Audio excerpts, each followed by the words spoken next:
Assalamualaikum. Welcome to the software engineering course, and this is the lecture number 4. Last lecture में हमने system engineering के हवाले से आगे बातें मुकम्मल की थी, जिसमें एमरजेंट प्रॉपर्टीज़, रिलायबिलिटी का क्या फैक्टर होता है या रिलायबिलिटी क्या इन्फ्लुएंस करती है और किस अंदाज से, किस फैक्टर से इन्फ्लुएंस, जैसे हार्डवेयर से इन्फ्लुएंस हो सकती है, सॉफ्टवेयर से, ऑपरेटर से, ये सारी बातें हमने की थी। और इसके अलावा हमने कुछ और डिस्कशन भी किया था, जिसमें हमने एक अलार्म सिस्टम को देखा था, उसके कंपोनेंट्स, और फिर उनको कैटेगराइज किया था तमाम कंपोनेंट्स को, कि हमने कहा था कि 5 तरह के कंपोनेंट्स होते हैं। एयरक्राफ्ट सिस्टम को भी डिटेल से हमने स्टडी किया था, जिसमें हमने तमाम कंपोनेंट्स की कोऑर्डिनेशन, तमाम कंपोनेंट्स की जो इंटरफेस कैसे प्रोवाइड कर रहा है, सेंसर इंफॉर्मेशन कैसे प्रोपोगेट हो रही है, या इक्वेटर इंफॉर्मेशन, या कम्युनिकेशन, या कोऑर्डिनेशन, और इंटरफेस कंपोनेंट्स उसके कौन कौन से हैं, ये हमने स्टडी किया। और मुझे उम्मीद है कि वो टॉपिक आपने किताब से पढ़ लिया होगा। और आगे आज हम इस लेक्चर में जो बुनियादी तौर पर डिस्कशन करेंगे वो सिस्टम इंजीनियरिंग प्रोसेस है। कि ये तो हम समझ चुके हैं कि सिस्टम इंजीनियरिंग क्या है और उसमें कौन से फैक्टर इम्पॉर्टेंट होते हैं। एमरजेंट प्रॉपर्टीज़ को हमने डिस्कशन बनाया अपना। तो अब सवाल ये पैदा होता है कि सिस्टम बनाएं कैसे, सिस्टम बनाने का क्या लाएअमल होगा, या एक सिस्टम को बनाने के लिए हमें किन किन स्टेजेस से गुज़रना पड़ेगा। बेसिकली वो सिस्टम इंजीनियरिंग प्रोसेस से हमें पता चलता है। सिस्टम इंजीनियरिंग प्रोसेस एक सिस्टमेटिक वे होता है जिसके ज़रिए हम कोई सिस्टम बनाते हैं। और सॉफ्टवेयर इंजीनियरिंग के हवाले से मैंने आपको स्टार्ट के लेक्चर में बताया था कि अब सिस्टम काफ़ी कॉम्प्लेक्स होते हैं। आजकल हमें सिर्फ कोड लिखने से सिस्टम नहीं बन जाते, बल्कि हमें और भी कई एक्टिविटीज़ हैं जिसके ज़रिए हम वो काम आगे करते हैं। Usually follow the waterfall model because the need for the parallel development of the different part of the system. आप शायद अगर पहले जानते हो तो एक मॉडल होता है जिसको हम वाटरफॉल कहते हैं। काफ़ी पुराना मॉडल है और इसको हम ट्रेडिशनल मॉडल भी कहते हैं। और ये दूसरी जो इंजीनियरिंग फील्ड्स होती हैं, जैसे mechanical engineering and electronics engineering, दूसरी जो इंजीनियरिंग फील्ड है, उनमें भी ये वाटरफॉल मॉडल काफ़ी फेमस है। और वही मॉडल अगर हम यहाँ पे इस्तेमाल करें तो वो भी किया जा सकता है। लेकिन वाटरफॉल मॉडल की सबसे जो बुनियादी करैक्टरिस्टिक्स समझ लें या इसकी डिसएडवांटेज समझ लें कि हम जब एक स्टेज से दूसरी स्टेज पर जाते हैं तो आगे मूव करते हैं। जैसे आप देखें कि एक पहाड़ से या एक चश्मे से पानी जो है वो वाटरफॉल करता हुआ नीचे की तरफ आता है।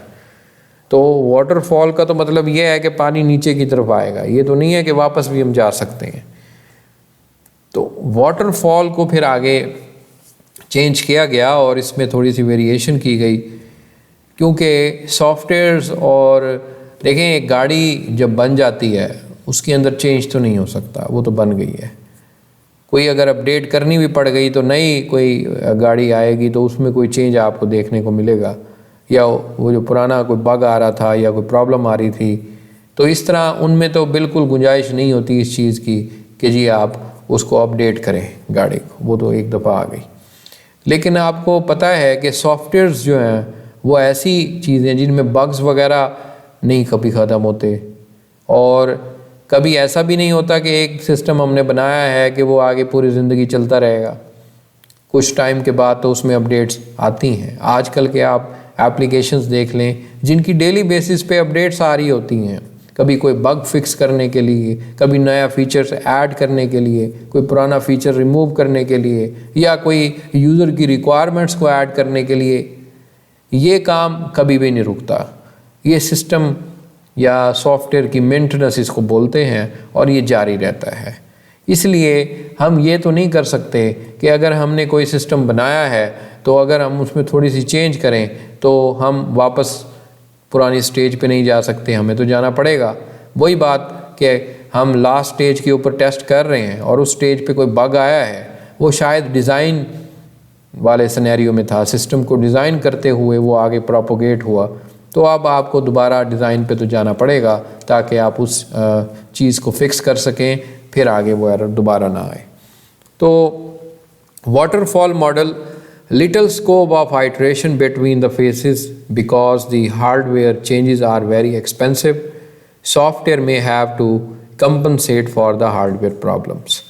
ये जो बड़े सिस्टम्स होते हैं इनमें आइट्रेशंस जो हैं वो बहुत कम होती हैं। यानी हम किसी चीज़ को, यानी फ़र्ज़ करें कि आप एक स्टेज पे आए, अब आपको पता चला कि पिछली स्टेज पे आप कोई गलती कर आए हैं, तो दोबारा अगर आप वहाँ जाएंगे, ये आइट्रेशन है, यानी एक अमल बार बार करना काफ़ी महंगा पड़ सकता है, क्योंकि हार्डवेयर के अंदर चेंज करना बहुत ज़्यादा एक्सपेंसिव समझा जाता है। यही वजह है मैंने आपको कहा है कि बड़े जो प्रोजेक्ट्स होते हैं, जैसे गाड़ियाँ बन रही हैं, उनके अंदर कोई अगर चेंज करना पड़ जाए तो पूरी हार्डवेयर को चेंज करने के बराबर है किस्म का।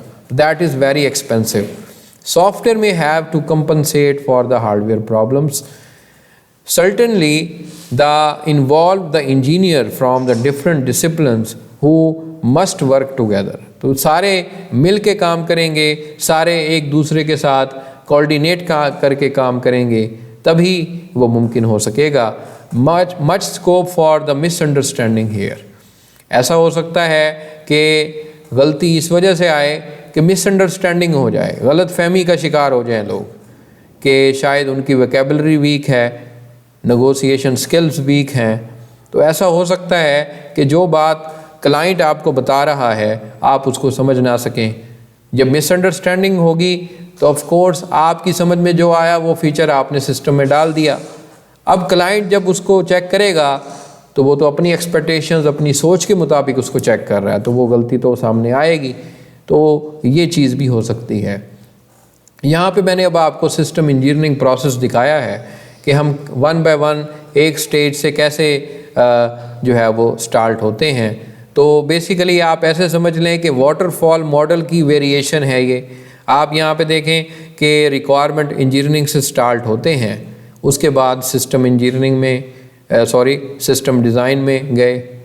सिस्टम डिज़ाइन करने के बाद हम सब सिस्टम डेवलपमेंट करते हैं, यानी एक सिस्टम को डिज़ाइन किया, उसको कई कंपोनेंट्स में ब्रेक किया, फिर हर कंपोनेंट की डेवलपमेंट स्टार्ट कर दी। यानी 5 कंपोनेंट हैं तो 5 को स्टार्ट कर दिया बनाना। उसके बाद नीचे आप अगले जो स्टेज पे जा रहे हैं तो उसमें आप देख रहे हैं कि अब उन तमाम कंपोनेंट्स, छोटे छोटे जो सब सिस्टम्स हमने बनाए हैं, उनको इंटीग्रेट कर देना है, आपस में मिला देना है। और उसके बाद फाइनली सिस्टम इंस्टॉलेशन होती है। सिस्टम यहाँ पे एवोल्यूशन होती है कि कोई चेंज आ जाए सिस्टम में तो फिर उसको कैसे इनकॉर्पोरेट करना है, तो एवोल्यूशन होगी। फाइनली सिस्टम डीकमिशनिंग जो है वो फेज़ होता है। ये वो फेज़ होता है जहाँ पे बेसिकली सिस्टम के बारे में आगे हम उसको फर्दर मेंटेन करते हैं या आगे क्रैश करते हैं, एंड सो फोर्थ। इसको हम आगे इसकी जो पॉइंट आएगा उसमें डिस्कस करेंगे। यहाँ पे इंटर डिसिप्लिनरी इन्वॉल्वमेंट जो है, यहाँ पे देखें ATC सिस्टम, जिसका लास्ट लेक्चर में मैंने तज़किरा किया था कि आप देखें कि इसके अंदर सॉफ्टवेयर इंजीनियरिंग भी हो रही है, इलेक्ट्रॉनिक इंजीनियरिंग भी हो रही है, मैकेनिकल इंजीनियरिंग भी है, यूज़र इंटरफेस डिज़ाइन भी है, इसका अपना आर्किटेक्चर भी है, इलेक्ट्रिकल इंजीनियरिंग भी है और सिविल इंजीनियरिंग भी है। तो वो आप देखें कि कितनी दूसरी डिसिप्लिन की इन्वॉल्वमेंट है एक सिस्टम को बनाने के लिए। यानी जब बड़े सिस्टम्स बनते हैं, बड़ी मशीन्स बनती हैं, उसमें सिर्फ सॉफ्टवेयर्स का काम नहीं होता बल्कि दूसरी इंटर डिसिप्लिनरी इन्वॉल्वमेंट भी होती है, जैसे कि मैकेनिकल इंजीनियरिंग है। अब आप कहें नहीं जी ये तो नहीं हो सकता, तो फिर अब आप देखें वहाँ पे राडार सिस्टम था ATC सिस्टम के अंदर, दूसरे कई हार्डवेयर मैनेजमेंट थी, वहाँ पे सॉफ्टवेयर इंजीनियरिंग तो नहीं होती ऑफ कोर्स। तो ये जो बड़े सिस्टम्स बनते हैं वहाँ पे एक डिसिप्लिन की इन्वॉल्वमेंट नहीं होती बल्कि एक दूसरी जो इंजीनियरिंग फील्ड्स हैं उनका भी वहाँ पे बड़ा अमल दखल होता है। आगे सिस्टम रिक्वायरमेंट डेफिनेशन, सबसे पहला जो फेज़ था रिक्वायरमेंट्स का था, and 3 type of requirement define in this stage. Abstract functional requirements, जिनका ताल्लुक बेसिकली सिस्टम के एक्चुअल फीचर के साथ होता है। दूसरा सिस्टम प्रॉपर्टीज़, जिनको हम नॉन फंक्शनल रिक्वायरमेंट्स कहते हैं, जैसे कि रिलायबिलिटी, परफॉर्मेंस, सेफ्टी, सिक्योरिटी, ये चीज़ें आ जाती हैं। तीसरी चीज़ undesirable characteristics, unacceptable system behaviour is specified, यानी कोई टास्क आपने परफॉर्म किया जिसकी वजह से सिस्टम अनसेफ हो गया या अनसेफ कंडीशन में चला गया, तो ऐसे जो बिहेवियर होता है वो अनएक्सेप्टेबल होता है। And should also define the overall organisational objective for this system. यहाँ पे फंक्शनल जो ऑब्जेक्टिव्स हैं, जैसे कि to provide the fire and intruder alarm system for the building which provide the internal and external warning fire unauthorised intrusion. यानी अगर फ़र्ज़ करें कोई वही गैर मुतलका बंदा या अनऑथराइज्ड पर्सन चला गया है, यानी वो कोई एक लॉक लगा हुआ है, उस लॉक को खोलने की कोशिश करता है, तो ज़ाहिर अलार्म को बजना चाहिए वहाँ पे, ये उसकी फंक्शनल रिक्वायरमेंट हो गई। ऑर्गेनाइजेशनल ऑब्जेक्टिव से ये क्या है, to ensure the normal functioning of the work carried out the building, not seriously disrupted by events such as fire and unauthorised intrusion. अगर फ़र्ज़ करें कि अनऑथराइज्ड पर्सन चला गया और अलार्म वहाँ पे बजा, अब क्या ऐसा होना चाहिए कि बाकी हिस्से जो ऑर्गेनाइजेशन के काम कर रहे हैं वो भी एकदम अपना काम छोड़ दें, बिल्कुल उनको डिस्टर्बेंस होती चाहिए? ऑफ कोर्स नहीं होनी चाहिए। यानी हमारा सिस्टम ऐसा हो कि अगर इस तरह का अनऑथराइज्ड एक्सेसिबिलिटी अगर उसमें हो भी रही है तो फिर उसमें इवेंट्स ऐसे होने चाहिए, इस तरह का मतलब सीरियसली डिस्ट्रप्शन नहीं होना चाहिए, बाकी तमाम लोग अपना काम करते रहें नॉर्मली। अगर बाकी लोगों में भी इस तरह का मतलब डिस्टर्बेंस आएगी तो ओवरऑल ज़ाहिर है ऑर्गेनाइजेशन पे इफेक्ट पड़ेगा। Changing as the system is being specified, कि सिस्टम जो चेंज होना है उसको स्पेसिफाई किया जाए, हार्डवेयर की कम्युनिकेशन को स्पेसिफाई किया जाए, उनकी लाइफ टाइम क्या है उसको स्पेसिफाई किया जाए, और hard to define the non functional requirement. ये पिछले लेक्चर में मैंने आपको बताया था कि नॉन फंक्शनल रिक्वायरमेंट को मेजर करना बहुत मुश्किल होता है। उसके बाद दूसरा जो फेज़ शुरू हो जाता है सिस्टम का, वो डिज़ाइन प्रोसेस है। डिज़ाइन प्रोसेस में बेसिकली पार्टीशन रिक्वायरमेंट्स होती हैं, जिसमें फ़र्ज़ करें organise the requirement into the related groups, कि हम उन रिक्वायरमेंट्स को कैटेगराइज करेंगे, उनको क्लासीफाई करेंगे। इसके अलावा मैंने कहा था कि सब सिस्टम्स को हम यहाँ पे आइडेंटिफाई करेंगे कौन कौन से हैं, यानी हमने रिक्वायरमेंट्स बनाई, उन रिक्वायरमेंट्स को कैटेगराइज कर लिया। हमने कहा जी ये 4 रिक्वायरमेंट की जो कैटेगरी है वो सिक्योरिटी से रिलेटेड है, ये 4 रिक्वायरमेंट्स ऐसी हैं जो सेंसर के अंदर इस्तेमाल होती हैं, तो हमने उनको कैटेगोरिकली सारी रिक्वायरमेंट्स को अरेंज कर लिया। उसके बाद अगला जो काम होता है डिज़ाइन में, आइडेंटिफाई द सब सिस्टम। जो मैंने कहा था कि छोटे छोटे सिस्टम्स होते हैं उनको आइडेंटिफाई किया जाए जो रिक्वायरमेंट्स पे मैच करते हैं। Assign requirement to the sub system, हमने सब सिस्टम्स बना लिए। अब हम उन हर सिस्टम जो हमने इंडिविजुअल बनाया है उसके साथ जो रेलिवेंट रिक्वायरमेंट्स हैं उनको अटैच करेंगे। उसके बाद specify the sub system functionality, her system की अपनी अपनी फंक्शनैलिटी डिफ़ाइन करेंगे, और define the sub system interface, उनका इंटरफेस डिफ़ाइन करेंगे ताकि जब हम उस कंपोनेंट को दूसरे सिस्टम कंपोनेंट के साथ जोड़ें तो उस इंटरफेस के ज़रिए हम उसको जोड़ सकें। इसके अलावा ये जो डिज़ाइन प्रोसेस है मैंने इसको डायग्रामेटिकली दिखा दिया कि वही के रिक्वायरमेंट्स जो हैं उसकी पार्टीशन करनी है हमने। ऐसा हो सकता है कि क्लाइंट आपको रिक्वायरमेंट्स काफ़ी जेनेरिक फॉर्म में दे और कॉम्प्लिकेटेड दे, आप उसको पार्टीशन करेंगे जेनेरिक स्पेसिफाई अंदाज में। सब सिस्टम आइडेंटिफाई मैंने जैसे कहा करना है, उसके बाद assign the requirement to the sub system, हर सब सिस्टम को अपनी रिक्वायरमेंट्स देनी है। फिर उसके बाद specify the sub system functionality, उसके बाद finally define the sub system interface. तो ये मैंने अभी आपको रिसेंटली बताया है। तो उन्हीं का है। डिज़ाइन के अंदर क्या प्रॉब्लम आ सकती है, requirement partitioning to hardware, software and human component में involve a lot of negotiation.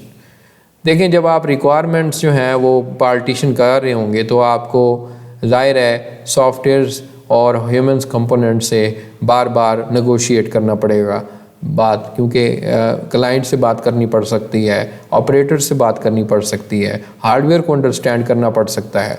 इसके अलावा difficult design problems are often assume to readily solve using the software, के जो ख़ास तौर पर डिज़ाइन के फेज़ के अंदर कुछ ऐसी रिक्वायरमेंट्स होती हैं जिनको मतलब सॉल्व नहीं किया जा सकता या जिनका सलूशन अभी फौरी तौर पर मुमकिन नहीं है, तो वो डिफ़िकल्ट हो सकती हैं। हार्डवेयर प्लेटफॉर्म जो है इनअप्रोप्रिएट हो, कि जिस मतलब जो रिक्वायरमेंट है ऐसी आ गई है कि जो हार्डवेयर आप इस्तेमाल करेंगे उसके लिए वो कंपैटिबल नहीं है, तो software requirement so far software must be compensate for this. तो इसके लिए फिर हमें कोई मुतबादिल अमल या लाए अमल बनाना पड़ेगा। तो इस तरह की प्रॉब्लम डिज़ाइन प्रोसेस के अंदर हो सकती हैं। उसके अलावा नेक्स्ट सब सिस्टम डेवलपमेंट का फेज़ था। इसके अंदर typically parallel object developing the hardware and software communication. अब जाहिर है एक चीज़ है कि हमने अगर सिस्टम को सब सिस्टम में डिवाइड किया है तो सबसे इम्पॉर्टेंट चीज़ ये है कि जब हम इनको इंटीग्रेट करेंगे तो ये प्रॉब्लम ना क्रिएट करें, यानी कोई प्रॉब्लम ना ऑन दैट स्टेज जो है वो हाईलाइट हो। तो may involve the some commercial off the shelf system procurement softwares होते हैं जो यूज़ कर सकते हैं। Lack of communication across the implementation team, कि अगर फ़र्ज़ करें कि टीम जो आपकी है जो कम्युनिकेट कर रही है उनका ही आपस में कोई कम्युनिकेशन नहीं हो पाता, अंडरस्टैंडिंग नहीं होती या मिसअंडरस्टैंडिंग होती है, ज़ाहिर है अब इसकी वजह से अलग अलग कंपोनेंट में वो मिस्टेक्स जाएंगी और फिर जब हम at the end of the day हम उनको इकट्ठा करेंगे तो वो ज़ाहिर है इनकॉर्पोरेट होगी। दूसरा, बैरोक्रेट्स और स्लो मैकेनिज़्म हो सकते हैं जिनकी वजह से पूरे सिस्टम की रिलायबिलिटी और परफॉर्मेंस इफ़ेक्ट हो सकता है। अगला जो था सिस्टम इंटीग्रेशन था, the process of putting hardware and software and people together to make a system. इन सब को अब इकट्ठा करना है and should be tackled the incrementally so the subsystem are integrated one at a time। हम सब सिस्टम को इकट्ठा करेंगे।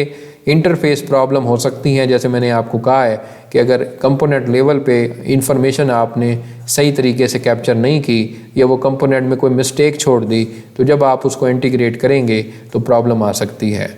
तो मैंने आपको कहा था कि वहाँ पे इंटरफेस बनाया जाता है एक कंपोनेंट का, ताकि उस इंटरफेस के ज़रिए दूसरे कंपोनेंट इंटरेक्ट करे। तो अगर इंटरफेस में प्रॉब्लम है तो ये कंपोनेंट जो है वो इंटरेक्ट नहीं कर पाएगा, जिसकी वजह से एज सच इंटीग्रेशन में प्रॉब्लम होगी। में problem with the uncoordinated deliver of the system components, यानी वही बात कि कोऑर्डिनेट नहीं किया। हो सकता है कि सिस्टम को जब बना रहे थे जो लोग, अलग अलग कंपोनेंट पे जो टीम काम कर रही थी, वो आपस में कोऑर्डिनेट नहीं करते थे, इस वजह से वो लैक ऑफ द कोऑर्डिनेट की वजह से अब वो प्रॉब्लम क्रिएट हो सकती है। अगला जो स्टेप है या फेज़ है सिस्टम इंजीनियरिंग प्रोसेस का, वो सिस्टम इंस्टॉलेशन है। इन्वायरमेंट अजम्पशन में भी इनकरेक्ट। आप मतलब शुरू में जो कह रहे थे कि जी इस सिस्टम के लिए ये इन्वायरमेंट हो सकती है, तो अब वो आपकी अजम्पशन फेल हो गई तो ओवरऑल इंस्टॉलेशन में प्रॉब्लम आएगी। May be human resistance to the introduction of the new system. नए लोग जो हैं वहाँ पे जो बैठे हुए हैं या पुराने लोग हैं, उनको अब नए सिस्टम के बारे में ये बताना, इंट्रोड्यूस करना, ये एक प्रॉब्लम हो सकती है। सिस्टम में have to coexist with the alternative system some same time. बाद जगह ऐसा होता है कि पुराना सिस्टम ऑलरेडी जो चल रहा है उसके साथ कोई क्लैश हो सकता है। May be the physical installation problem, जैसे कि केबलिंग प्रॉब्लम हो सकती है, कोई मशीन का प्रॉब्लम हो सकता है, इलेक्ट्रिसिटी का प्रॉब्लम हो सकता है, तो ये फिज़िकल नेचर की प्रॉब्लम है। Operator training has to be identified. अब जो लोग वहाँ उस सिस्टम पे काम करेंगे उनको ट्रेन करने की ज़रूरत है अब, क्योंकि सिस्टम तो एटलीस्ट उन्होंने इस्तेमाल करना है और हमें उनको ट्रेनिंग प्रोवाइड करनी पड़ेगी, तभी वो सिस्टम इस्तेमाल करेंगे। उसके बाद आता है system operation. Will bring to unforeseen requirement to the light. ऐसा हो सकता है कि ऐसी रिक्वायरमेंट्स आएँ जो कि पहले नहीं थी, या ऐसे बग्स आना शुरू हो जाएं जो पहले नहीं आए थे। यूज़र में use the system A way which not anticipated by the system designer. मैंने आपको शुरू में भी बताया था और पिछले लेक्चर से ये चीज़ हाईलाइट करता आया हूँ कि यूज़र जिस तरह से सोचता है उस तरह से डेवलपर नहीं सोचता, और डेवलपर जिस तरह से सोचता है उस तरह से यूज़र नहीं सोचता। उनकी सोच और थिंकिंग जब डिफरेंट है तो लाजमी बात है कि कोई ना कोई इशू ऐसा रेज़ हो सकता है कि जो यूज़र है वो कुछ लोग मतलब ऐसी चीज़ चाह रहे हैं जो कि वो उनको सिस्टम में नज़र नहीं आ रही या डिज़ाइन में नहीं आई वो चीज़ें। May reveal problem in the interaction with other system, जैसे फिज़िकल प्रॉब्लम, इनकम्पैटिबिलिटी हो सकती है और डाटा कन्वर्जन प्रॉब्लम्स हो सकती हैं, increase operator and rate because inconsistent interface, ये प्रॉब्लम हो सकती हैं। तो ये बेसिकली वो सिस्टम ऑपरेट कर रहा है तो ऐसा फिज़िकल इन्वायरमेंट इनकम्पैटिबल है, डाटा कन्वर्ट सही नहीं हो रहा, ऑपरेटर्स गलत लगा दिए हैं, ऑपरेटर्स गलतियाँ बहुत कर रहे हैं, तो इस वजह से इशू आ सकता है। नेक्स्ट जो स्टेज है वो एवोल्यूशन है। Evolution basically large system have the long life time. जो बड़े सिस्टम होते हैं वो किसी 1 साल 5 साल के लिए नहीं बल्कि शायद 20 साल चलते हों या इससे भी ज़्यादा अरसा चलते हों। They must evolve meet changing the requirements. बाद में जब 2 साल के बाद चेंज आए तो ये तो नहीं है कि अब फिर दोबारा नया सिस्टम बनाओ, तो आपका सिस्टम उसके अंदर इतनी फ्लेक्सिबिलिटी हो कि जब चेंज आए तो वो अडॉप्ट की जाए उसमें। Evolution is inherently costly. Changes must be analyzed from the technical and business perspective. दोनों लिहाज से हो सकती हैं, टेक्निकल लिहाज से भी, बिजनेस लिहाज से भी। सब system interact with the anticipated problem can arise, कि ऐसा हो सकता है कि जो चेंज आप करें वो जो सब सिस्टम्स आपने बनाए थे उनके साथ मैच ना हो सके, कोई प्रॉब्लम क्रिएट हो। अब जाहिर है वहाँ पे प्रॉब्लम आएगी तो ओवरऑल सिस्टम में प्रॉब्लम आएगी। There is and rarely rationale for the original design decision. System structure is corrupted and changes made to it. तो ये फैक्टर्स हो सकते हैं जिनको चेंज किया जा सकता है। Existing system much maintain are sometime called legacy system, जैसे होते हैं ऐसे सिस्टम होते हैं जिनको मेंटेन करना बहुत ज़रूरी होता है। इनके मेंटेन करने के अलावा हम आगे चल ही नहीं सकते। आखिरी जो स्टेज थी इस प्रोसेस की वो सिस्टम डी कमीशनिंग है। डी कमीशनिंग जो है taking system out of the service it's useful life time, कि अब सिस्टम की रिप्लेसमेंट का टाइम आ गया या सिस्टम की लाइफ मुकम्मल हो गई। May require the removal of materials, ऐसे फ़र्ज़ करें कोई केमिकल मटेरियल्स डेंजरस हो सकते हैं, तो अगर हमने उसको तबाह करना है, सिस्टम को रिप्लेस करना है, रिमूव करना है या ख़त्म करना है, तो ये चीज़ भी हमें देखनी पड़ेगी। Should be plan for the system design encapsulation, may require data to restructured and converted into the other system. अब जो मौजूदा डाटा है सिस्टम में उसको ज़ाया करना है नहीं करना, अगर नहीं करना तो फिर उसको रीस्ट्रक्चर किया जाए, उसको अगला जो नया सिस्टम आएगा उसके अंदर कन्वर्ट कैसे किया जाएगा, ये चीज़ इम्पॉर्टेंट है। तो यहाँ पे जो सिस्टम इंजीनियरिंग प्रोसेस है वो तो मुकम्मल हो गया, उसके सारे फेसेस हमने देख लिए।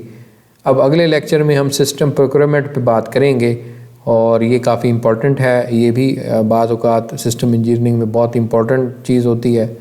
इसको हम अगले लेक्चर में हाईलाइट करेंगे। तब तक के लिए मैं आपसे इजाज़त चाहता हूँ। खुदा हाफ़िज़।